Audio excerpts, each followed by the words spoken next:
My name is Stuart Kay, and I'm from New York City. Warren and Charlie, you spend a lot of time evaluating the management quality and integrity of the companies that you may invest in. In my current job, I do not have the opportunity to do that. As I read through annual reports and financial statements, what do you suggest I focus on to help me to determine the quality and integrity of management?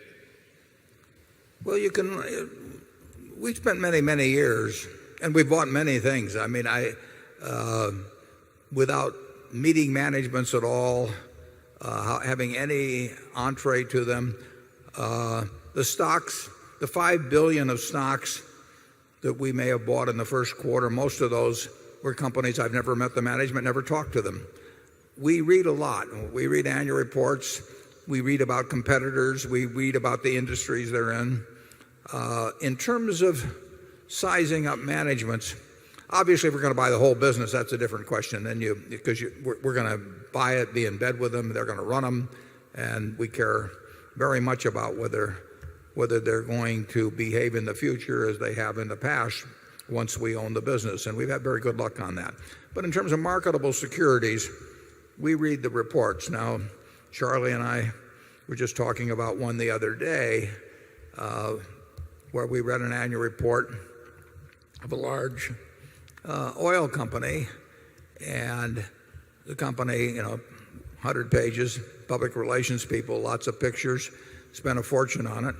And you can't find in that report what their finding cost per MCF or per barrel of oil was last year. That's the most important figure in an oil and gas company over a period of years, but every year it counts. The fact it wouldn't even be discussed, the reason it wasn't discussed, it was absolutely terrible, but the fact it wouldn't even be discussed, and to the extent it was touched on, it was done in a dishonest manner. When we read things where we basically are getting dishonest messages from the management, it makes a difference to us. Like I say, in marketable securities, we can solve that by selling the stock, and it's not the same thing as buying the entire business. But I think you can learn a lot by reading the annual letters. I mean, for one thing, if it's clearly the product of some investor relations department or outside consultant or something of the sort, that tells you something about the individual. If he's not willing to talk once a year through a few pages to the people that gave him their money to invest, I mean, I've got some questions about people like that. So I like that feeling that I'm hearing directly from somebody who regards me as a partner. And you may not get it all the way, but when I get it 0% of the way, I don't like it.